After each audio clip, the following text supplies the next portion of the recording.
घर में इतना सारा लड़का है, कोई डॉक्टर बनना चाहता है, कोई इंजीनियर बनना चाहता है। ये बाबू साहब क्या बनेगा पता नहीं।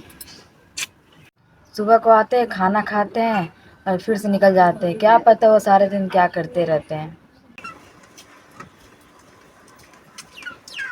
अरे आ गया बाबू साहब।